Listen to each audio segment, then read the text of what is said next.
ਕੇਂਦਰ ਸਰਕਾਰ ਦੇ ਪ੍ਰਸਤਾਵਿਤ ਹੱਦਬੰਦੀ ਬਿੱਲ ਦਾ ਵਿਰੋਧੀ ਧਿਰਾਂ ਦੇ ਵੱਲੋਂ ਇੱਕ ਸੁਰ ਦੇ ਵਿੱਚ ਵਿਰੋਧ ਕਿਹਾ। ਮਹਿਲਾ ਸਸ਼ਕਤੀਕਰਨ ਦਾ ਸਮਰਥਨ, ਪਰ ਹੱਦਬੰਦੀ ਵਾਲੀ ਸਿਆਸੀ ਚਾਲ ਦਾ ਕਰਾਂਗੇ ਵਿਰੋਧ। ਆਮ ਆਦਮੀ ਪਾਰਟੀ ਦੇ ਰਾਜ ਸਭਾ ਐਮਪੀ ਅਸ਼ੋਕ ਮਿੱਤਲ ਦੇ ਟਿਕਾਣਿਆਂ ਦੇ ਉੱਤੇ ਈਡੀ ਦੀ ਰੇਡ, ਘਰ, ਫਾਰਮ ਹਾਊਸ ਅਤੇ ਲਵਲੀ ਪ੍ਰੋਫੈਸ਼ਨਲ ਯੂਨੀਵਰਸਿਟੀ ਦੇ ਉੱਤੇ ਛਾਪੇਮਾਰੀ। ਜਲੰਧਰ ਤੋਂ ਲੈ ਕੇ ਗੁਰੂਗ੍ਰਾਮ ਤੱਕ ਮਾਰੇ ਜਾ ਰਹੇ ਛਾਪੇ। 14 ਦਿਨ ਦੀ ਨਿਆਇਕ ਹਿਰਾਸਤ ਦੇ ਵਿੱਚ ਅੰਮ੍ਰਿਤਪਾਲ ਸਿੰਘ ਮਹਿਰੋਂ ਬਠਿੰਡਾ ਕੋਰਟ ਦੇ ਵਿੱਚ ਕੀਤਾ ਗਿਆ ਪੇਸ਼। ਕਮਲ ਕੌਰ ਭਾਬੀ ਕਤਲकांड ਦਾ ਮੁੱਖ ਮੁਲਜ਼ਮ ਹੈ ਮਹਿਰੋਂ। ਲੁਧਿਆਣਾ ਦੇ ਹਲਕਾ ਪਾਇਲ ਦੇ ਵਿੱਚ ਮਸ਼ਹੂਰ ਕਾਰੋਬਾਰੀ ਤੇ ਆੜਤੀਏ ਦੇ ਉੱਤੇ ਫਾਇਰਿੰਗ। 6 ਰਾਉਂਡ ਫਾਇਰਿੰਗ ਕਰਕੇ ਮੌਕੇ ਤੋਂ ਫਰਾਰ ਹੋਏ ਮੁਲਜ਼ਮ। ਕੁਝ ਦਿਨ ਪਹਿਲਾਂ 1 ਕਰੋੜ ਰੁਪਏ ਦੀ ਮੰਗੀ ਗਈ ਸੀ ਰੰਗਦਾਰੀ।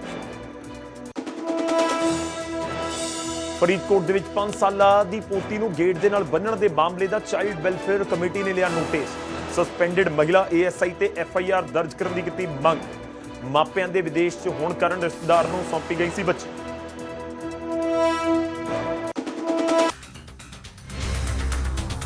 ਕਾਂਗਰਸ ਦੇ ਪ੍ਰਧਾਨ ਮੱਲਿਕਾਰਜੁਨ ਖੜਗੇ ਨੇ ਵਿਰੋਧੀ ਧਿਰ ਦੇ ਆਗੂਆਂ ਦੇ ਨਾਲ ਮੀਟਿੰਗ ਕੀਤੀ। ਮੀਟਿੰਗ ਖੜਗੇ ਦੇ ਘਰ ਦੇ ਉੱਤੇ ਹੋਈ, ਜਿਸ ਦੇ ਵਿੱਚ ਰਾਹੁਲ ਗਾਂਧੀ ਅਤੇ TMC, RJD, Shiv Sena, UBT, NCP, ਸ਼ਰਦ ਗੁੱਟ ਅਤੇ ਆਮ ਆਦਮੀ ਪਾਰਟੀ ਦੇ ਆਗੂ ਵੀ ਸ਼ਾਮਲ ਹੋਏ। ਬੈਠਕ ਤੋਂ ਬਾਅਦ ਰਾਹੁਲ ਗਾਂਧੀ ਨੇ ਕਿਹਾ ਕਿ ਉਹ ਮਹਿਲਾ ਰਾਖਵੇਂਕਰਨ ਬਿੱਲ ਦੇ ਖਿਲਾਫ ਨਹੀਂ ਨੇ, ਪਰ ਸਰਕਾਰ ਇਸ ਨੂੰ ਸਿਆਸੀ ਕਾਰਨਾਂ ਦੇ ਨਾਲ ਅੱਗੇ ਵਧਾ ਰਹੀ ਹੈ ਤਾਂ ਕਿ ਵਿਰੋਧੀ ਧਿਰ ਨੂੰ ਦਬਾਇਆ ਜਾ ਸਕੇ। ਇਸ ਲਈ ਵਿਰੋਧੀ ਧਿਰ ਨੇ ਡੀਲਿਮਿਟੇਸ਼ਨ ਬਿੱਲ ਦੇ ਵਿਰੋਧ ਦਾ ਫੈਸਲਾ ਲਿਆ। ਪੂਰਾ ਵਿਰੋਧੀ ਧਿਰ ਬਿੱਲ ਦੇ ਖਿਲਾਫ ਵੋਟ ਕਰੇਗਾ। जो मोदी जी चाहते हैं हो जाए, तो जो छोटे स्टेट्स हैं, साउथ के स्टेट्स हैं और नॉर्थ ईस्ट के स्टेट्स हैं, उनका रिप्रेजेंटेशन कम हो जाए, उनको भयंकर नुकसान होने वाला है और मैं इसको एंटी नेशनल एक्टिविटी मानता हूं। ਕਾਬਲੇ ਗੌਰ ਹੈ ਕਿ ਸਰਕਾਰ ਨੇ 16, 17 ਅਤੇ 18 ਅਪ੍ਰੈਲ ਨੂੰ ਪਾਰਲੀਮੈਂਟ ਦੇ ਵਿਸ਼ੇਸ਼ ਇਜਲਾਸ ਦੇ ਵਿੱਚ 3 ਬਿੱਲ ਲਿਆਉਣ ਦਾ ਫੈਸਲਾ ਕੀਤਾ ਹੈ। ਇਸ ਦੇ ਵਿੱਚ ਸੰਵਿਧਾਨ ਬਿੱਲ, ਡੀਲਿਮਿਟੇਸ਼ਨ ਬਿੱਲ ਅਤੇ ਕੇਂਦਰ ਸ਼ਾਸਿਤ ਪ੍ਰਦੇਸ਼ ਕਾਨੂੰਨ ਬਿੱਲ 2026 ਸ਼ਾਮਿਲ ਹੈ। ਸਰਕਾਰ ਦਾ ਪ੍ਰਸਤਾਵ ਲੋਕ ਸਭਾ ਦੀਆਂ ਸੀਟਾਂ 543 ਤੋਂ ਵਧਾ ਕੇ 850 ਕਰਨਾ ਹੈ। ਇਹਨਾਂ ਦੇ ਵਿੱਚ ਕਰੀਬ 273 ਸੀਟਾਂ ਮਹਿਲਾਵਾਂ ਦੇ ਲਈ ਰਾਖਵੀਆਂ ਹੋਣਗੀਆਂ। ਤਾਂ ਇਸ ਦਾ ਸਿੱਧਾ ਜਿਹਾ ਮਤਲਬ ਇਹ ਹੈ ਕਿ ਜਿਹੜੀਆਂ ਸੀਟਾਂ ਦੀ ਗਿਣਤੀ ਨੂੰ ਲੈ ਕੇ ਇਸ ਸਮੇਂ ਸਿਆਸੀ ਕਲੇਸ਼ ਨਜ਼ਰ ਆ ਰਿਹਾ ਹੈ, ਜੋ ਆਉਣ ਵਾਲੇ ਦਿਨਾਂ ਦੇ ਵਿੱਚ ਵਾਧਾ ਨਜ਼ਰ ਆ ਸਕਦਾ ਹੈ। ਉਧਰ ਲੋਕ ਸਭਾ ਦੇ ਵਿੱਚ ਪੇਸ਼ ਹੋਣ ਵਾਲੇ 3 ਇਤਿਹਾਸਿਕ ਬਿੱਲ ਦੇ ਉੱਤੇ ਆਮ ਆਦਮੀ ਪਾਰਟੀ ਦਾ ਵੀ ਰਿਐਕਸ਼ਨ ਸਾਹਮਣੇ ਆਇਆ। ਆਮ ਆਦਮੀ ਪਾਰਟੀ ਦੇ MP ਸੰਜੇ ਸਿੰਘ ਨੇ ਪੋਸਟ ਦੇ ਜ਼ਰੀਏ ਕਿਹਾ ਕਿ ਮਹਿਲਾ ਰਾਖਵਾਂਕਰਨ ਬਿੱਲ ਦੇ ਉੱਤੇ ਉਹਨਾਂ ਦੀ ਪਾਰਟੀ ਵਿਰੋਧੀ ਧਿਰ ਦੇ ਨਾਲ ਹੈ। ਜੇਕਰ BJP 543 ਸੀਟਾਂ ਦਾ 33% ਰਾਖਵਾਂਕਰਨ ਅੱਜ ਲਾਗੂ ਕਰੇ, ਪਰ ਬਿਨਾਂ ਸੈਂਸਸ ਦੇ ਡੀਲਿਮਿਟੇਸ਼ਨ ਸੂਬਿਆਂ ਦੇ ਨਾਲ ਧੋਖਾ ਹੋਵੇਗਾ। ਅਸੀਂ BJP ਨੂੰ ਬਾਬਾ ਸਾਹਿਬ ਦੇ ਸੰਵਿਧਾਨ ਦੀ ਹੱਤਿਆ ਨਹੀਂ ਕਰਨ ਦੇਵਾਂਗੇ। ਉੱਥੇ ਅਕਾਲੀ ਦਲ ਨੇ ਵੀ ਡੀਲਿਮਿਟੇਸ਼ਨ ਬਿੱਲ ਦਾ ਵਿਰੋਧ ਕੀਤਾ ਅਤੇ ਕਿਹਾ ਕਿ ਇਸ ਬਿੱਲ ਨਾਲ ਪੰਜਾਬ ਨੂੰ ਸਭ ਤੋਂ ਜ਼ਿਆਦਾ ਨੁਕਸਾਨ ਹੋਵੇਗਾ। ਰਾਖਵੇਂਕਰਨ ਦੀ ਆੜ ਦੇ ਵਿੱਚ ਡੀਲਿਮਿਟੇਸ਼ਨ ਐਕਸਰਸਾਈਜ਼ ਜਿਹੜੀ ਹੱਦਬੰਦੀ ਹੈ ਹਲਕਿਆਂ ਦੀ, ਉਹ ਨਾਲ ਦੀ ਨਾਲ ਕਰਨਾ ਚਾਹੁੰਦੀ ਹੈ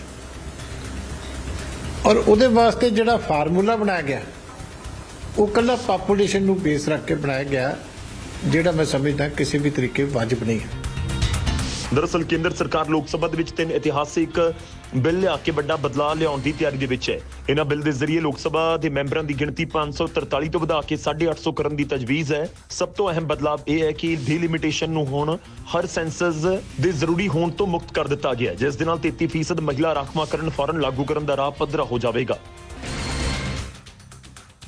ਤਾਂ ਵਿਰੋਧੀ ਧਿਰਾਂ ਦੇ ਵੱਲੋਂ ਵਿਰੋਧ ਕੀਤਾ ਜਾਏਗਾ, ਲੋਕ ਸਭਾ ਤੇ ਰਾਜ ਸਭਾ ਦੇ ਵਿੱਚ ਵਿਰੋਧ ਕੀਤਾ ਜਾਏਗਾ, ਮਤਲਬ ਵਿਰੋਧ 'ਚ ਵੋਟ ਕੀਤੀ ਜਾਏਗੀ। ਇਹ ਵੀ ਤਰਕ ਦਿੱਤਾ ਜਾ ਰਿਹਾ ਕਿ ਪੰਜਾਬ ਦੀਆਂ ਜਿਹੜੀਆਂ ਸੀਟਾਂ ਮੌਜੂਦਾ ਸਮੇਂ ਦੇ ਵਿੱਚ ਲੋਕ ਸਭਾ ਦੀਆਂ 13 ਨੇ, ਜੋ ਵੱਧਦੀਆਂ ਨੇ ਤਾਂ ਹੋ ਸਕਦਾ ਕਿ 18, 19, 20 ਦੇ ਆਸ-ਪਾਸ ਪਹੁੰਚ ਜਾਣ। ਪਰ ਤਰਕ ਇਹ ਵੀ ਦਿੱਤਾ ਜਾ ਰਿਹਾ ਹੈ ਕਿ ਜਿਹੜੀਆਂ ਗੁਆਂਢੀ ਸੂਬੇ ਹਰਿਆਣਾ ਦੀਆਂ 10 ਸੀਟਾਂ ਨੇ, ਹੋ ਸਕਦਾ ਉਹ 100% ਵੱਧ ਜਾਣ ਤੇ ਉਹ 20 ਹੋ ਜਾਣ।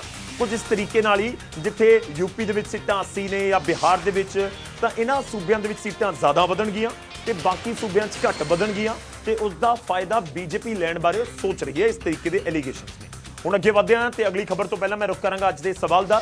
ਦਰਅਸਲ ਮਹਿਲਾ ਰਾਖਵੇਂਕਰਨ ਬਿੱਲ ਦਾ ਜ਼ਿਕਰ ਕੀਤਾ ਜਾ ਰਿਹਾ ਕਿ ਉਸ ਨੂੰ ਅਸੀਂ ਇੰਪਲੀਮੈਂਟ ਕਰਨਾ ਚਾਹੁੰਦੇ ਹਾਂ, ਕੇਂਦਰ ਦੀ ਸਰਕਾਰ ਕਹਿ ਰਹੀ ਹੈ। ਇਸ ਕਰਕੇ ਇਸ ਮੁੱਦੇ ਨਾਲ ਜੁੜਿਆ ਹੋਇਆ ਸਵਾਲ ਹੈ, ਪਹਿਲੀ ਵਾਰ ਮਹਿਲਾ ਰਾਖਵਾਂਕਰਨ ਜੋ ਬਿੱਲ ਸੀ ਉਸ ਨੂੰ ਲੋਕ ਸਭਾ ਦੇ ਵਿੱਚ ਕਦੋਂ ਪੇਸ਼ ਕੀਤਾ ਗਿਆ? 4 ਆਪਸ਼ਨ ਮੈਂ ਤੁਹਾਡੇ ਸਾਹਮਣੇ ਰੱਖ ਰਿਹਾ। 1971 ਦੇ ਵਿੱਚ, 1988 ਦੇ ਵਿੱਚ, ਜਾਂ ਆਪਸ਼ਨ C 1996 ਦੇ ਵਿੱਚ, ਜਾਂ ਆਪਸ਼ਨ D 2002 ਦੇ ਵਿੱਚ। ਸਹੀ ਜਵਾਬ ਕੀ ਹੈ? ਥੋੜੀ ਦੇਰ ਦੇ ਵਿੱਚ ਪੂਰੀ ਜਾਣਕਾਰੀ ਦੇ ਨਾਲ ਇਸ ਸਵਾਲ ਦਾ ਜਵਾਬ ਅਸੀਂ ਤੁਹਾਡੇ ਸਾਹਮਣੇ ਰੱਖਾਂਗੇ। ਅੱਗੇ ਵਧਦੇ ਹਾਂ ਤੇ ਅਗਲੀ ਖਬਰ ਦਾ ਰੁਖ ਕਰਦੇ ਹਾਂ। ਭਾਰਤ ਦੀ ਇਕਨੋਮੀ ਦੁਨੀਆ ਦੀ ਰੈਂਕਿੰਗ ਦੇ ਵਿੱਚ 5ਵੇਂ ਨੰਬਰ ਤੋਂ ਤਿਲਕ ਕੇ 6ਵੇਂ ਨੰਬਰ ਦੇ ਉੱਤੇ ਪਹੁੰਚ ਚੁੱਕੀ। ਇੰਟਰਨੈਸ਼ਨਲ ਮੋਨੇਟਰੀ ਫੰਡ ਦੇ ਮੁਤਾਬਿਕ ਹੁਣ ਬ੍ਰਿਟੇਨ ਇੱਕ ਵਾਰ ਮੁੜ ਤੋਂ ਭਾਰਤ ਤੋਂ ਅੱਗੇ ਨਿਕਲ ਗਿਆ ਹੈ। ਭਾਰਤ ਦੀ GDP ਦੇ ਵਿੱਚ ਗਿਰਾਵਟ ਡਾਲਰ ਦੇ ਮੁਕਾਬਲੇ ਰੁਪਏ ਦੇ ਕਮਜ਼ੋਰ ਹੋਣ ਦੇ ਨਾਲ ਆਈ ਹੈ। ਇਸ ਸਾਲ ਦੀ ਸ਼ੁਰੂਆਤ ਦੇ ਵਿੱਚ ਡਾਲਰ ਦੇ ਮੁਕਾਬਲੇ ਰੁਪਈਆ 99.91 ਪੈਸੇ ਦੇ ਉੱਤੇ ਸੀ, ਜੋ ਹੁਣ 93.38 ਦੇ ਉੱਤੇ ਆ ਗਿਆ ਹੈ। ਭਾਰਤ ਦੀ GDP 2025 ਦੇ ਵਿੱਚ 3.92 ਟ੍ਰਿਲੀਅਨ ਡਾਲਰ ਅਤੇ 2026 ਦੇ ਵਿੱਚ 4.15 ਟ੍ਰਿਲੀਅਨ ਡਾਲਰ ਰਹਿਣ ਦਾ ਅੰਦਾਜ਼ਾ ਹੈ। ਉੱਥੇ ਬ੍ਰਿਟੇਨ ਦੀ GDP 2025 ਦੇ ਵਿੱਚ 4 ਟ੍ਰਿਲੀਅਨ ਡਾਲਰ ਅਤੇ 2026 ਦੇ ਵਿੱਚ 4.26 ਟ੍ਰਿਲੀਅਨ ਡਾਲਰ ਰਹਿਣ ਦੀ ਉਮੀਦ ਹੈ। ਇਹ ਗਿਰਾਵਟ ਸਿਰਫ ਅਸਥਾਈ ਸਾਬਤ ਹੋ ਸਕਦੀ ਹੈ। IMF ਦਾ ਅਨੁਮਾਨ ਹੈ ਕਿ ਭਾਰਤ 2027 ਤੱਕ ਇੱਕ ਲੰਬੀ ਛਲਾਂਗ ਲਗਾਏਗਾ ਅਤੇ ਜਾਪਾਨ ਬ੍ਰਿਟੇਨ ਦੋਵਾਂ ਨੂੰ ਪਿੱਛੇ ਛੱਡ ਕੇ ਦੁਨੀਆ ਦੀ ਚੌਥੀ ਸਭ ਤੋਂ ਵੱਡੀ ਇਕਨੋਮੀ ਬਣ ਜਾਵੇਗਾ। ਤਾਂ ਤੁਸੀਂ ਇਹ ਕਹਿ ਸਕਦੇ ਹੋ ਕਿ ਇਕਨੋਮੀ ਦੇ ਨਜ਼ਰ ਦੇ ਨਾਲ ਦੇਖਿਆ ਜਾਵੇ ਤਾਂ ਵੱਧਦੇ ਡਾਲਰ ਦਾ ਅਸਰ ਉਸ ਤਰੀਕੇ ਨਾਲ ਵੀ ਸਾਡੇ ਦੇਸ਼ ਦੇ ਉੱਤੇ ਪੈਂਦਾ ਹੋਇਆ ਨਜ਼ਰ ਆ ਰਿਹਾ। ਖੈਰ ਜਦੋਂ 5ਵੀਂ ਤੋਂ 6ਵੀਂ ਪਹੁੰਚ ਜਾਈਏ ਇਕਨੋਮੀ, ਵਜ੍ਹਾ ਕੁਝ ਵੀ ਹੋਈ ਹੋਵੇ ਪਰ ਫਰਕ ਤਾਂ ਪੈਂਦਾ। ਅੱਗੇ ਵਧਦੇ ਅਗਲੀ ਖਬਰ ਦਾ ਰੁਖ ਕਰਦੇ ਹਾਂ। ਆਮ ਆਦਮੀ ਪਾਰਟੀ ਦੇ ਰਾਜ ਸਭਾ ਮੈਂਬਰ ਅਸ਼ੋਕ ਮਿੱਤਲ ਦੇ ਟਿਕਾਣਿਆਂ ਦੇ ਉੱਤੇ ED ਦੇ ਵੱਲੋਂ ਛਾਪੇਮਾਰੀ ਕੀਤੀ ਗਈ। ਸਵੇਰੇ ਦਿੱਲੀ ਤੋਂ ED ਦੀਆਂ ਟੀਮਾਂ ਜਲੰਧਰ ਦੇ ਵਿੱਚ ਉਹਨਾਂ ਦੀ ਘਰ ਲਵਲੀ ਪ੍ਰੋਫੈਸ਼ਨਲ ਯੂਨੀਵਰਸਿਟੀ ਸਣੀ ਹੋਰ ਟਿਕਾਣਿਆਂ ਦੇ ਉੱਤੇ ਪਹੁੰਚ ਗਈਆਂ। ਆਮ ਆਦਮੀ ਪਾਰਟੀ ਦੇ ਸਾਂਸਦ ਅਤੇ ਡਿਪਟੀ ਲੀਡਰ ਅਸ਼ੋਕ ਮਿੱਤਲ ਹੋਣਾ ਦੇ ਨਿਵਾਸ ਸਥਾਨ ਦੇ ਉੱਤੇ ਅੱਜ ED ਦੀਆਂ ਟੀਮਾਂ ਦੇ ਵੱਲੋਂ ਸਵੇਰੇ ਤੜਕਸਾਰ 7:30 ਵਜੇ ਰੇਡ ਕੀਤੀ ਗਈ ਹੈ। ਇਸ ਸਮੇਂ ਅਸੀਂ ਉਹਨਾਂ ਦੇ ਨਿਵਾਸ ਸਥਾਨ ਦੇ ਬਾਹਰ ਮੌਜੂਦ ਹਾਂ। ਤਸਵੀਰਾਂ ਤੁਸੀਂ ਦੇਖ ਸਕਦੇ ਹੋ ਕਿ ਇਸ ਸਮੇਂ ਅਸ਼ੋਕ ਮਿੱਤਲ ਹੋਣਾ ਦੇ ਬ੍ਰਦਰ ਦਾ ਘਰ ਜਿਹੜਾ ਰਮੇਸ਼ ਮਿੱਤਲ ਜਿਹੜੇ 68 ਨੰਬਰ ਕੋਠੀ ਜਿਹੜੀ ਜਲੰਧਰ ਕੈਂਟ ਦੇ ਵਿੱਚ ਮੌਜੂਦ ਆ, ਉਸ ਥਾਂ ਦੇ ਉੱਤੇ ED ਦੀਆਂ ਟੀਮਾਂ ਪਹੁੰਚੀਆਂ ਨੇ। ਇਹ ਛਾਪੇਮਾਰੀ ਜਲੰਧਰ ਤੋਂ ਲੈ ਕੇ ਗੁरुग्राम तक हुई। ED कुल मिलाकर अशोक मित्तल के 10 ठिकानों पर रेड करने पहुंची है। उसमें से एक ठिकाना गुरुग्राम के इलाके में भी है और ये इस वक्त मैं मौजूद हूँ दिल्ली गुरुग्राम बॉर्डर पर DLF साइबर पार्क की बिल्डिंग के बाहर। यहाँ पर अशोक मित्तल के 2 ठिकाने हैं और ये दोनों ही ठिकाने उनके शिक्षा के क्षेत्र से जुड़े हुए हैं। ਦੱਸਿਆ ਜਾ ਰਿਹਾ ਹੈ ਕਿ ਘਰ, ਫਾਰਮ ਹਾਊਸ ਅਤੇ LPO ਦੇ ਵਿੱਚ ਫੰਡਾਂ ਦੇ ਵਿੱਚ ਕਥਿਤ ਗੜਬੜੀ ਦੇ ਇਲਜ਼ਾਮਾਂ ਨੂੰ ਲੈ ਕੇ ਇਹ ਰੇਡ ਕੀਤੀ ਗਈ। ਇਸ ਦੌਰਾਨ ਅਸ਼ੋਕ ਮਿੱਤਲ ਜਲੰਧਰ ਸਥਿਤ ਆਪਣੇ ਘਰ ਦੇ ਵਿੱਚ ਮੌਜੂਦ ਸਨ। ਹਾਲ ਹੀ ਦੇ ਵਿੱਚ ਉਹਨਾਂ ਨੂੰ ਰਾਘਵ ਚੱਡਾ ਦੀ ਥਾਂ ਰਾਜ ਸਭਾ ਦੇ ਵਿੱਚ ਪਾਰਟੀ ਦਾ ਡਿਪਟੀ ਲੀਡਰ ਬਣਾਇਆ ਗਿਆ ਸੀ। ਅਸ਼ੋਕ ਮਿੱਤਲ ਇੱਕ ਪ੍ਰਮੁੱਖ ਭਾਰਤੀ ਕਾਰੋਬਾਰੀ, ਸਿੱਖਿਆ ਨਾਲ ਜੁੜੇ ਹੋਏ ਅਤੇ ਆਮ ਆਦਮੀ ਪਾਰਟੀ ਦੇ ਆਗੂ ਨੇ, ਜੋ ਲਵਲੀ ਪ੍ਰੋਫੈਸ਼ਨਲ ਯੂਨੀਵਰਸਿਟੀ ਦੇ ਸੰਸਥਾਪਕ ਚਾਂਸਲਰ ਵੀ ਨੇ। ਮਾਰਚ 2022 ਦੇ ਵਿੱਚ ਉਹ ਪੰਜਾਬ ਤੋਂ ਰਾਜ ਸਭਾ ਦੇ ਲਈ ਚੁਣੇ ਗਏ ਸਨ ਅਤੇ ਸੰਸਦ ਦੇ ਵਿੱਚ ਰੱਖਿਆ ਅਤੇ ਵਿੱਤ ਵਰਗੇ ਅਹਿਮ ਸਮਿਤੀਆਂ ਦੇ ਮੈਂਬਰ ਵੀ ਰਹਿ ਚੁੱਕੇ ਨੇ। ਤਾਂ ਇਹ ਰੇਡ ਦੀ ਦੇਰ ਸੀ। ਸਵੇਰ ਦੇ ਸਮੇਂ ਖਬਰ ਆਉਂਦੀ ਹੈ ਕਿ ਅਸ਼ੋਕ ਮਿੱਤਲ ਦੇ ਘਰ ਦੇ ਉੱਤੇ ED ਦੀ ਰੇਡ ਹੋਈ ਹੈ ਤੇ ਉਸ ਤੋਂ ਬਾਅਦ ਪੰਜਾਬ ਦੀ ਸਿਆਸੀ ਜ਼ਮੀਨ ਦੇ ਵਿੱਚ ਖੂਬ ਤੁਸੀਂ ਕਹਿ ਸਕਦੇ ਹੋ ਕਿ ਹਲਚਲ ਨਜ਼ਰ ਆਈ। ED ਦੀ ਕਾਰਵਾਈ ਨੂੰ ਲੈ ਕੇ CM ਮਾਨ ਨੇ ਕੇਂਦਰ ਸਰਕਾਰ ਦੇ ਉੱਤੇ ਤਿੱਖਾ ਨਿਸ਼ਾਨਾ ਸਾਧਿਆ। ਉਹਨਾਂ ਨੇ ਇਸ ਨੂੰ ਟਿਪੀਕਲ ਮੋਦੀ ਸਟਾਈਲ ਦੱਸਿਆ ਅਤੇ ਕਿਹਾ ਕਿ BJP ਨੇ ਪੰਜਾਬ ਚੋਣਾਂ ਦੀ ਤਿਆਰੀ ਸ਼ੁਰੂ ਕਰ ਦਿੱਤੀ ਹੈ। ਮੁੱਖ ਮੰਤਰੀ ਮਾਨ ਨੇ ਕਿਹਾ ਕਿ ਅਸੀਂ ਉਹ ਪੱਤੇ ਨਹੀਂ ਹਾਂ ਜੋ ਟਾਹਣੀ ਤੋਂ ਟੁੱਟ ਕੇ ਡਿੱਗ ਜਾਵਾਂਗੇ। ਨਾਲ ਹੀ ਸ਼ਾਨਾਨਾ ਅੰਦਾਜ਼ ਦੇ ਵਿੱਚ ਉਹਨਾਂ ਨੇ ਕਿਹਾ ਕਿ ਹਨੇਰੀਆਂ ਨੂੰ ਕਹਿ ਦਵੋ ਆਪਣੀ ਔਕਾਤ ਦੇ ਵਿੱਚ ਰਹਿਣ। ਉੱਥੇ ਕੇਜਰੀਵਾਲ ਨੇ ਕਿਹਾ ਕਿ ਪੰਜਾਬ ਦੇ ਲੋਕ ਇਸ ਨੂੰ ਬਰਦਾਸ਼ਤ ਨਹੀਂ ਕਰਨਗੇ ਅਤੇ BJP ਨੂੰ ਇਸ ਦਾ ਕਰਾਰਾ ਜਵਾਬ ਦੇਣਗੇ। बहुत दुर्भाग्यपूर्ण है और आज सारा देश देख रहा है, बार बार सुप्रीम कोर्ट और हाई कोर्ट की टिप्पणियों के बावजूद भी मल्टीपल टाइम्स हम देख चुके हैं कि किस तरह से अपनी एजेंसीज को केंद्र सरकार, भाजपा, मोदी जी, अमित शाह जी उसको मिसयूज करते हैं। ਆਮ ਆਦਮੀ ਪਾਰਟੀ ਦੇ ਇਲਜ਼ਾਮਾਂ ਦੇ ਉੱਤੇ BJP ਵਾਲੇ ਪਾਸੇ ਤੋਂ ਰਵਨੀਤ ਬਿੱਟੂ ਨੇ ਪਲਟਵਾਰ ਕੀਤਾ। ਨਾਰਥ ਈਸਟ ਦੇ ਬੱਚਿਆਂ ਦੀ ਉਹਨਾਂ ਦੀਆਂ ਜਿਹੜੀ ਸੈਂਟਰ ਗਵਰਨਮੈਂਟ ਪੈਸਾ ਦਿੰਦੀ ਆ, ਉਹਨੂੰ ਝੂਠੇ ਫਰਜ਼ੀ ਕਾਗਜ਼ ਬਣਾ ਕੇ ਜੇ ਉਹ ਬੱਚਾ 100 ਆ ਤੇ 1000 ਦਾ ਨੰਬਰ ਫੱਜ ਕਰਕੇ ਉਹਦੇ ਉੱਤੇ ਉਰੇ ਉਹਨਾਂ ਦੇ ਪੈਸੇ, ਡਿਗਰੀਆਂ ਦੇ, ਡਿਪਲੋਮਿਆਂ ਦੇ ਜਿਹੜੇ ਕਰਨੇ ਆ, ਗਰੀਬ ਬੱਚਿਆਂ ਨੇ, ਆਮ ਘਰਾਂ ਦੇ ਬੱਚਿਆਂ ਨੇ, ਉਹਨਾਂ ਦੇ ਪੈਸੇ ਖਾਦੇ ਆ ਇਹਨਾਂ ਨੇ। ਆਮ ਆਦਮੀ ਪਾਰਟੀ ਨੇ ਇਸ ਰੇਡ ਨੂੰ 2027 ਦੇ ਵਿੱਚ ਹੋਣ ਵਾਲੀਆਂ ਵਿਧਾਨ ਸਭਾ ਚੋਣਾਂ ਦੇ ਨਾਲ ਜੋੜਿਆ ਤਾਂ BJP ਇਸ ਨੂੰ ਭ੍ਰਿਸ਼ਟਾਚਾਰ ਦੱਸ ਰਹੀ ਹੈ। ਖੈਰ ਜਦੋਂ ਇੱਕ ਰੇਡ ਦੀ ਵਜ੍ਹਾ ਦੇ ਨਾਲ ਸਿਆਸੀ ਹਲਚਲ ਜਾਂ ਕਹੀਏ ਕਿ ਸਿਆਸੀ ਬਵਾਲ ਨਜ਼ਰ ਆਵੇ ਫਿਰ ਫਰਕ ਤਾਂ ਪੈਂਦਾ ਹੈ। ਹੁਣ ਇਲੈਕਸ਼ਨ ਦੇ ਉੱਤੇ ਕਿੰਨਾ ਫਰਕ ਪਾਉਂਦੀ ਹੈ ਇਹ ਰੇਡ, ਇਹ ਆਉਣ ਵਾਲਾ ਸਮਾਂ ਦੱਸੇਗਾ। ਅੱਗੇ ਵਧਦੇ ਹਾਂ। ਅਕਾਲੀ ਆਗੂ ਬਿਕਰਮ ਮਜੀਠੀਆ ਦੇ ਉੱਤੇ ਦਰਜ ਆਮਦਨ ਤੋਂ ਜ਼ਿਆਦਾ ਜਾਇਦਾਦ ਦੇ ਮਾਮਲੇ ਦੇ ਵਿੱਚ ਵਿਜੀਲੈਂਸ ਨੇ ਹੁਣ ਉਹਨਾਂ ਦੇ ਰਿਸ਼ਤੇਦਾਰ ਤੋਂ ਵੀ ਪੁੱਛਗਿੱਛ ਕੀਤੀ। ਦਰਅਸਲ ਜਾਂਚ ਦਾ ਦਾਇਰਾ ਹੁਣ ਉਹਨਾਂ ਦੇ ਰਿਸ਼ਤੇਦਾਰ ਗਜਪਤ ਗਰੇਵਾਲ ਤੱਕ ਵੀ ਪਹੁੰਚ ਚੁੱਕਿਆ ਹੈ, ਜਿਨ੍ਹਾਂ ਤੋਂ ਮੋਹਾਲੀ ਵਿਜੀਲੈਂਸ ਦਫ਼ਤਰ ਦੇ ਵਿੱਚ ਸਵਾਲ ਜਵਾਬ ਕੀਤੇ ਗਏ। ਦੱਸਿਆ ਜਾ ਰਿਹਾ ਕਿ ਮੋਹਾਲੀ ਕੋਰਟ ਦੇ ਹੁਕਮਾਂ ਦੇ ਤਹਿਤ ਵਿਜੀਲੈਂਸ ਦੇ ਸਾਹਮਣੇ ਪੇਸ਼ ਹੋਏ ਸਨ। ਅੱਜ ਮੋਹਾਲੀ ਦੇ ਵਿਜੀਲੈਂਸ ਦਫ਼ਤਰ ਦੇ ਵਿੱਚ ਵਿਕਰਮ ਮਜੀਠੀਏ ਦੇ ਸਾਲੇ ਗਜਪਤ ਗਰੇਵਾਲ ਨੂੰ ਇਨਵੈਸਟੀਗੇਸ਼ਨ ਜੁਆਇਨ ਕਰਾਈ ਗਈ ਹੈ। ਤੁਹਾਨੂੰ ਦੱਸ ਦਈਏ ਕਿ ਅੱਜ ਸਵੇਰੇ ਹੀ ਗਜਪਤ ਗਰੇਵਾਲ ਨੇ ਵਿਜੀਲੈਂਸ ਦੇ ਅਧਿਕਾਰੀਆਂ ਸਾਹਮਣੇ ਇਨਵੈਸਟੀਗੇਸ਼ਨ ਜੁਆਇਨ ਕਰ ਲਈ ਹੈ। ਜਿਹੜੀ ਜਾਣਕਾਰੀ ਸਾਹਮਣੇ ਆ ਰਹੀ ਹੈ ਕਿ ਹੁਣ ਪੁੱਛਗਿੱਛ ਉਹਨਾਂ ਤੋਂ ਸ਼ੁਰੂ ਕਰ ਦਿੱਤੀ ਗਈ ਹੈ। ਜਾਂਚ ਏਜੰਸੀ ਨੂੰ ਮਜੀਠੀਆ ਤੇ ਉਹਨਾਂ ਦੇ ਰਿਸ਼ਤੇਦਾਰਾਂ ਦੀ ਕੰਪਨੀ ਦੇ ਵਿਚਾਲੇ ਹੋਏ ਕਥਿਤ ਲੈਣ ਦੇਣ ਦੇ ਉੱਤੇ ਸ਼ੱਕ ਹੈ। ਇਸ ਵਜ੍ਹਾ ਦੇ ਨਾਲ ਹੀ ਗਜਪਤ ਗਰੇਵਾਲ ਨੂੰ ਵੀ ਇਸ ਕੇਸ ਦੇ ਵਿੱਚ ਨਾਮਜ਼ਦ ਕਰ ਦਿੱਤਾ ਗਿਆ। ਕਾਬਲੇ ਗੌਰ ਹੈ ਕਿ ਇਹ ਮਾਮਲਾ 25 ਜੂਨ 2025 ਨੂੰ ਦਰਜ ਕੀਤਾ ਗਿਆ ਸੀ। ਫਿਲਹਾਲ ਵਿਜੀਲੈਂਸ ਹਰ ਪੱਖ ਤੋਂ ਇਸ ਮਾਮਲੇ ਦੀ ਜਾਂਚ ਕਰ ਰਹੀ ਹੈ। ਔਰ ਕਾਬਲੇ ਗੌਰ ਹੈ ਕਿ ਪਿਛਲੇ ਸਾਲ ਜੂਨ ਦੇ ਵਿੱਚ ਗ੍ਰਿਫਤਾਰ ਵਿਕਰਮ ਮਜੀਠੀਆ ਨੂੰ ਕੀਤਾ ਗਿਆ ਸੀ। ਇੱਕ ਲੰਬਾ ਟਾਈਮ ਜੇਲ੍ਹ ਦੇ ਵਿੱਚ ਰਹਿਣ ਤੋਂ ਬਾਅਦ ਉਹਨਾਂ ਨੂੰ ਜ਼ਮਾਨਤ ਮਿਲੀ ਤੇ ਉਹ ਬਾਹਰ ਆ ਗਏ। ਹੁਣ ਇਹ ਪੂਰੇ ਮਾਮਲੇ 'ਚ ਅੱਗੇ ਦੀ ਜਾਂਚ ਜਾਰੀ ਹੈ। ਹੁਣ ਅੱਗੇ ਰੁਕ ਕਰਦੇ ਹਾਂ ਤੇ ਫਤਿਹਗੜ੍ਹ ਸਾਹਿਬ ਦਾ ਰੁਕ ਕਰਾਂਗੇ। ਫਤਿਹਗੜ੍ਹ ਸਾਹਿਬ ਦੇ 3 ਅਤੇ ਦੜਬਾ ਦੇ 2 ਪਿੰਡਾਂ ਦੇ ਵਿੱਚ ਕਣਕ ਦੀ ਖੜੀ ਫਸਲ ਦੇ ਵਿੱਚ ਭਿਆਨਕ ਅੱਗ ਲੱਗ ਗਈ। ਬਹੁਤ ਵੱਡੇ ਪੱਧਰ ਤੇ ਨੁਕਸਾਨ ਹੋਇਆ। ਪੱਕੀ ਹੋਈ ਕਣਕ ਦਾ ਫਸਲ ਦੜਬਾ ਦੇ ਖਾਨਪੁਰ, ਫਕੀਰਾਂ ਅਤੇ ਬਿਜਲਪੁਰ ਪਿੰਡ ਦੇ ਵਿੱਚ ਅੱਗ ਦੇ ਨਾਲ ਕਰੀਬ 6 ਤੋਂ 7 ਏਕੜ ਪੱਕੀ ਹੋਈ ਕਣਕ ਦੀ ਫਸਲ ਸੜ ਕੇ ਸੁਆਹ ਹੋ ਗਈ, ਜਦੋਂ ਕਿ ਤਕਰੀਬਨ 15 ਏਕੜ ਦੇ ਵਿੱਚ ਪਈ ਤੂੜੀ ਵੀ ਸੜ ਕੇ ਸੁਆਹ ਹੋਈ ਹੈ। ਇਸ ਦੇ ਵਿੱਚ ਕਿਸਾਨ ਠੇਕੇ ਦੇ ਉੱਤੇ ਜ਼ਮੀਨ ਲੈ ਕੇ ਖੇਤੀ ਕਰ ਰਿਹਾ ਸੀ। ਬਹੁਤ ਕੋਸ਼ਿਸ਼ ਕੀਤੀ ਵੀਰੇ, ਮੱਚ ਗਏ ਘੱਟੋ ਘੱਟ 10 ਕਿੱਲੇ ਮੰਗੂ ਦੇ ਲਵੇ। ਅੱਛਾ, ਜਿਹੜੀ ਫਿਰ ਗੱਡੀਆਂ ਨੇ ਪਾਣੀ ਵਾਲੀਆਂ ਕਿੰਨੇ ਕੁ ਟਾਈਮ ਨੂੰ ਵੱਧ ਹੋਈਆਂ? ਪਾਣੀ ਵਾਲੀਆਂ ਗੱਡੀਆਂ ਆਈਆਂ ਨੇ ਬਾਈ ਘੱਟੋ ਘੱਟ 15-20 ਮਿੰਟ ਬਾਅਦ। ਉਧਰ ਫਤਿਹਗੜ੍ਹ ਸਾਹਿਬ ਦੇ ਵਿੱਚ 3 ਪਿੰਡਾਂ ਦੇ ਵਿੱਚ ਖੇਤਾਂ 'ਚ ਅੱਗ ਲੱਗ ਗਈ। ਅੱਗ ਇੰਨੀ ਭਿਆਨਕ ਸੀ ਕਿ ਪਿੰਡ ਮਾਨੂਪੁਰ ਤੋਂ ਸ਼ੁਰੂ ਹੋ ਕੇ 3 ਪਿੰਡਾਂ ਦੇ ਖੇਤਾਂ ਨੂੰ ਆਪਣੀ ਲਪੇਟ ਦੇ ਵਿੱਚ ਲੈਂਦੇ ਹੋਏ ਮਾਨੂਪੁਰ, ਰਸੀਦਪੁਰ ਅਤੇ ਮੰਡੋਫਲ ਤੱਕ ਇਹ ਅੱਗ ਫੈਲ ਗਈ। ਅੱਜ ਅਚਾਨਕ ਇੱਕ ਰੋਡ ਦੇ ਨੇੜੇ ਤੋਂ ਜਿਹੜੀ ਮਾਨੂਪੁਰ ਦੇ ਨੇੜੇ ਤੋਂ ਇੱਕ ਅੱਗ ਅਚਾਨਕ ਸ਼ੁਰੂ ਹੋਈ।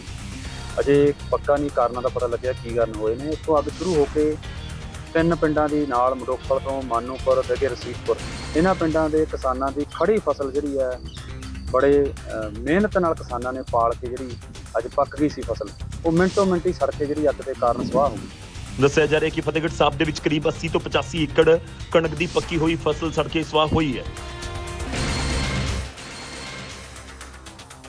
ਤਾਂ ਬਹੁਤ ਵੱਡੇ ਪੱਧਰ ਦੇ ਉੱਤੇ ਨੁਕਸਾਨ ਹੋਇਆ ਹੈ। ਪਹਿਲਾਂ ਬਰਸਾਤ ਨੇ ਨੁਕਸਾਨ ਕੀਤਾ ਤੇ ਹੁਣ ਅੱਗ ਨੇ ਨੁਕਸਾਨ ਕੀਤਾ ਹੈ ਫਤਿਹਗੜ੍ਹ ਸਾਹਿਬ ਅਤੇ ਦੜਬਾ ਦੇ ਵਿੱਚ। ਅੱਗੇ ਵਧੇ ਇੱਕ ਵੱਡੀ ਖਬਰ ਆ ਰਹੀ ਹੈ ਕਿਸਾਨਾਂ ਦੇ ਲਈ, ਇੱਕ ਅਹਿਮ ਜੁੜੀ ਹੋਈ ਵੱਡੀ ਖਬਰ ਕਿਸਾਨਾਂ ਦੇ ਨਾਲ। ਔਰ ਇਹ ਖਬਰ ਹੈ ਕਿ ਰਾਜਸਥਾਨ ਤੋਂ ਬਾਅਦ ਹੁਣ ਹਰਿਆਣਾ ਦੇ ਵਿੱਚ ਵੀ ਜਿਹੜੇ ਨਿਯਮ ਨੇ ਉਸ ਦੇ ਵਿੱਚ ਢਿੱਲ ਦਿੱਤੀ ਗਈ ਹੈ ਕਣਕ ਖਰੀਦ ਨੂੰ ਲੈ ਕੇ। ਇਹ ਬਹੁਤ ਹੀ ਅਹਿਮ ਵੱਡੀ ਖਬਰ ਹੈ ਕਿਉਂਕਿ ਬਰਸਾਤ ਦੀ ਵਜ੍ਹਾ ਦੇ ਨਾਲ ਨੁਕਸਾਨ ਹੋਇਆ ਹੈ, ਦਾਣਾ ਕਾਲਾ ਵੀ ਪਿਆ ਹੈ, ਚਮਕ ਘਟੀ ਹੈ, ਦਾਣਾ ਸੁੰਗੜਿਆ ਵੀ ਹੈ। ਇਸ ਕਰਕੇ ਇਸ ਮੁੱਦੇ ਨਾਲ ਜੁੜਿਆ ਹੋਇਆ ਇਸ ਸਮੇਂ ਦਾ ਵੱਡਾ ਅਪਡੇਟ ਹੈ। ਜੀ ਹਾਂ, ਕਣਕ ਖਰੀਦ ਨੂੰ ਲੈ ਕੇ ਬਹੁਤ ਵੱਡੀ ਖਬਰ ਹੈ। ਰਾਜਸਥਾਨ ਤੋਂ ਬਾਅਦ ਹਰਿਆਣਾ ਨੂੰ ਵੀ ਕੇਂਦਰ ਦੀ ਇਹ ਢਿੱਲ ਨਜ਼ਰ ਆ ਰਹੀ ਹੈ। ਹਰਿਆਣਾ ਨੂੰ ਕਣਕ ਖਰੀਦ ਦੇ ਨਿਯਮਾਂ ਦੇ ਵਿੱਚ ਢਿੱਲ ਦਿੱਤੀ ਗਈ ਹੈ। ਕਣਕ ਦੇ ਵਿੱਚ ਚਮਕ ਦੀ ਕਮੀ ਦੀ ਜਿਹੜੀ ਹੱਦ ਹੈ, ਜੋ ਲਿਮਿਟ ਹੈ, ਉਸ ਨੂੰ ਵਧਾ ਕੇ 70% ਕਰ ਦਿੱਤਾ ਗਿਆ। 70% ਵਧਾਈ ਗਈ ਹੈ ਤੇ ਸੁੰਗੜੇ ਹੋਏ ਤੇ ਟੁੱਟੇ ਹੋਏ ਦਾਣੇ ਦੀ ਜਿਹੜੀ ਲਿਮਿਟ ਹੈ ਉਹ ਵੀ 15% ਤੱਕ ਵਧਾਈ ਗਈ ਹੈ। ਇਸ ਢਿੱਲ ਦੇ ਤਹਿਤ ਖਰੀਦੀ ਗਈ ਕਣਕ ਨੂੰ ਵੱਖਰੀ ਥਾਂ ਦੇ ਉੱਤੇ ਸਟੋਰ ਕੀਤਾ ਜਾਏਗਾ, ਇਹ ਵੀ ਸਾਫ਼ ਕਰ ਦਿੱਤਾ ਗਿਆ ਹੈ। ਦਰਅਸਲ ਇਸ ਤੋਂ ਪਹਿਲਾਂ ਰਾਜਸਥਾਨ ਦੇ ਵਿੱਚ ਵੀ ਕਿਉਂਕਿ ਬਰਸਾਤ ਦੇ ਨਾਲ ਬਹੁਤ ਨੁਕਸਾਨ ਹੋਇਆ ਤਾਂ ਉੱਥੇ ਵੀ ਕਣਕ ਖਰੀਦ ਦੇ ਵਿੱਚ ਢਿੱਲ ਦਿੱਤੀ ਗਈ ਸੀ ਤੇ ਉਸ ਤੋਂ ਬਾਅਦ ਲਗਾਤਾਰ ਮੰਗ ਹੋ ਰਹੀ ਹੈ ਕਿ ਪੰਜਾਬ ਦੇ ਵਿੱਚ ਵੀ ਦਿੱਤੀ ਜਾਵੇ, ਹਰਿਆਣਾ ਦੇ ਵਿੱਚ ਵੀ ਦਿੱਤੀ ਜਾਵੇ। ਤਾਂ ਹਰਿਆਣਾ ਦੇ ਵਿੱਚ ਤਾਂ ਦੇ ਦਿੱਤੀ ਗਈ ਹੈ। ਰਾਜਸਥਾਨ ਤੋਂ ਬਾਅਦ ਇਹ ਹਰਿਆਣਾ ਦੇ ਕਿਸਾਨਾਂ ਦੇ ਲਈ ਵੀ ਇੱਕ ਅਹਿਮ ਤੇ ਵੱਡੀ ਖਬਰ ਹੈ। ਹੁਣ ਪੰਜਾਬ ਦੇ ਕਿਸਾਨ ਵੀ ਡੈਫੀਨਿਟਲੀ ਉਮੀਦ ਕਰਨਗੇ ਕਿ ਜਿਹੜੇ ਉਹਨਾਂ ਦਾ ਦਾਣਾ ਖਰਾਬ ਹੋਇਆ ਹੈ, ਚਾਹੇ ਉਹ ਕਾਲਾ ਪਿਆ ਹੋਵੇ ਜਾਂ ਫਿਰ ਦੂਜੇ ਪਾਸੇ ਦਾਣਾ ਸੁੰਗੜ ਜਾਂਦਾ ਹੈ, ਉਸ ਦੇ ਆਕਾਰ ਦੇ ਵਿੱਚ ਫਰਕ ਆ ਜਾਂਦਾ ਹੈ ਇੰਨੀ ਭਾਰੀ ਬਰਸਾਤ ਦੇ ਨਾਲ, ਗੜੇਮਾਰੀ ਦੀ ਵਜ੍ਹਾ ਦੇ ਨਾਲ, ਤਾਂ ਉਸ ਦੇ ਵਿੱਚ ਢਿੱਲ ਮਿਲਦੀ ਹੈ। ਢਿੱਲ ਦਾ ਬਹੁਤ ਕਲੀਅਰ ਮਤਲਬ ਹੁੰਦਾ ਹੈ ਕਿ MSP ਦੇ ਉੱਤੇ ਖਰੀਦਿਆ ਜਾਵੇਗਾ ਤੇ ਜਿਹੜੀ ਨਮੀ ਹੈ ਜਾਂ ਚਮਕ ਹੈ ਜਾਂ ਦਾਣੇ ਦਾ ਸਾਈਜ਼ ਹੈ ਉਸ ਨੂੰ ਇੱਕ ਛੋਟ ਤੱਕ ਹੀ ਦਿੱਤਾ ਜਾਂਦਾ ਹੈ ਤੇ ਉਸ ਤੋਂ ਬਾਅਦ ਖਰੀਦ ਲਿਆ ਜਾਂਦਾ ਹੈ। खैर रुक करते हैं अंकित दुधानी साढ़े सहयोगी इस समय फोन लाइन के साढ़े नाल ने। अंकित, क्या कुछ आपके पास जानकारी जो हरियाणा के किसानों के लिए और आढ़तियों के लिए भी एक बड़ी खबर है? बिल्कुल, केंद्र सरकार की ओर से ये छूट दी गई है। गेहूं की खरीद के जो मानक है उसमें ये छूट दी गई है, क्योंकि अभी जिस तरह से हमने देखा कि फसल खराब हो गई थी और गेहूं, बारिश जब आई, बेमौसमी बरसात थी और उसके कारण से काफी किसानों का नुकसान हुआ और उसके कारण से जो कि पकी हुई फसल थी वो जब मंडियों के अंदर आ रही थी तो उसके बाद भी खरीद में कहीं ना कहीं आड़ती आनाकानी कर रहे थे। तो उसको लेकर के अब केंद्र सरकार ने गेहूं में जो चमक की कमी है, लस्टर लॉस जो है, उसकी सीमा को 70% तक बढ़ा दिया है। और वहीं अगर बात की जाए कि जो सिकड़े हुए हैं, टूटे हुए दाने हैं, उनकी भी सीमा पहले 6% होती थी, उसको बढ़ाकर भी अब 15% तक कर दिया गया है। तो कहीं ना कहीं जो किसान है उनको बड़ी राहत मिलेगी और आड़ती जो है वो भी कहीं ना कहीं परेशान नहीं होंगे और किसान और आड़ती का जो आपस में रिश्ता है वो बना रहेगा। नहीं तो इसको लेकर के काफी आनाकानी होती थी, काफी कई बार स्थिति ऐसी होती थी कि जो आपस में खींचतान होती थी। तो अब केंद्र सरकार की ओर से जो आदेश दिए गए हैं उसमें छूट दी गई है, और जो ये खरीदा जाएगा, ये जितनी भी फसल खरीदी जाएगी उसमें उसका अलग ढेर लगाया जाएगा, उसकी अलग बोली होगी और उसका अलग ही हिसाब किताब रखा जाएगा। तो कहीं ना कहीं पूरा एक कह सकते हैं कि केंद्र सरकार मैं एक और चीज जाननी चाह रहा हूँ आपसे, एक और चीज जाननी चाह रहा हूँ अंकित, स्पेसिफिकली केवल हरियाणा के लिए है, पंजाब का कहीं कोई जिक्र है या नहीं है, या ये आदेश है ही सिर्फ हरियाणा के लिए? बिल्कुल, ये जो चिट्ठी जो आई है वो हरियाणा के लिए आई है। ये हो सकता है कि केंद्र की तरफ से अलग अलग स्टेट को अलग अलग चिट्ठी गई हो, लेकिन हमारे पास जो चिट्ठी आई है जो हरियाणा को आई है वो हरियाणा के नाम से आई है। एडिशनल चीफ सेक्रेटरी जो है फूड एंड सप्लाई विभाग के, उनके नाम से चिट्ठी आई है, और केंद्र की तरफ से जो आदेश आए हैं वो हरियाणा को आए हैं। जी शुक्रिया, धन्यवाद हमारे साथ जुड़ने के लिए, इस पूरी गलबात दे ਲਈ। अंकित दुधानी ਸਾਡੇ ਸਹਿਯੋਗੀ ਜਾਣਕਾਰੀ ਦੇ ਰਹੇ ਨੇ। ਹਰਿਆਣਾ ਦੇ ਕਿਸਾਨ ਦੇ ਲਈ ਤਾਂ ਚਲੋ ਵਧੀਆ ਖਬਰ ਆ ਗਈ ਕਿ ਉੱਥੇ ਥੋੜੀ ਛੋਟ ਮਿਲੀ ਹੈ ਤੇ ਉਸ ਦੀ ਵਜ੍ਹਾ ਦੇ ਨਾਲ ਖਰੀਦ ਪ੍ਰਕਿਰਿਆ ਆਸਾਨ ਹੋ ਜਾਏਗੀ, ਕਿਸਾਨ ਜਿਹੜੇ ਪਹੁੰਚਣਗੇ ਉਹਨਾਂ ਨੂੰ ਖੱਜਲ ਖੁਆਰ ਨਹੀਂ ਹੋਣਾ ਪਏਗਾ।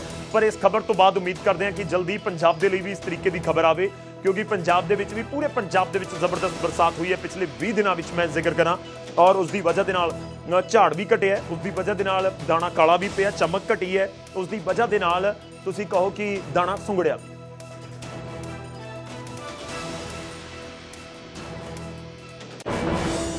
ਹੁਣ ਅੱਗੇ ਵਧਦੇ ਅਗਲੀ ਖਬਰ ਦਾ ਰੁਖ ਕਰਦੇ ਹਾਂ, ਕਿਸਾਨਾਂ ਦੇ ਨਾਲ ਜੁੜੀ ਹੋਈ ਹੈ। ਪੰਜਾਬ ਦੇ ਕਿਸਾਨਾਂ ਨੇ ਕਣਕ ਦੀ ਖਰੀਦ ਦੇ ਵਿੱਚ ਹੋ ਰਹੀ ਦੇਰ ਦੇ ਖਿਲਾਫ ਵੱਡਾ ਅੰਦੋਲਨ ਕਰਨ ਦਾ ਐਲਾਨ ਕੀਤਾ।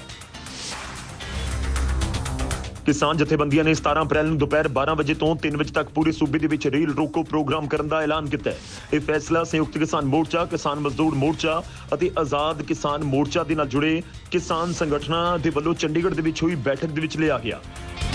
गेहूं की खरीद नहीं हो रही है, इसलिए निर्णय लिया है कि 17 अप्रैल को 3 घंटे के लिए रेल रोको आंदोलन किया जाएगा 12 से 3 बजे तक, और अगर ना गेहूं की खरीद हुई तो इसके बड़ा आंदोलन भी शुरू होगा। इसकी AKM मोर्चा ने इसकी हमायत की है। ਕਿਸਾਨ ਆਗੂਆਂ ਨੇ ਚੇਤਾਵਨੀ ਦਿੱਤੀ ਕਿ ਜੇਕਰ ਰੇਲ ਰੋਕੋ ਅੰਦੋਲਨ ਤੋਂ ਬਾਅਦ ਵੀ ਸਰਕਾਰ ਨੇ ਕਣਕ ਦੀ ਖਰੀਦ ਸਹੀ ਤਰੀਕੇ ਨਾਲ ਨਹੀਂ ਕੀਤੀ ਤਾਂ ਉਹ ਵੱਡਾ ਅੰਦੋਲਨ ਕਰਨ ਦੇ ਲਈ ਮਜਬੂਰ ਹੋ ਜਾਣਗੇ।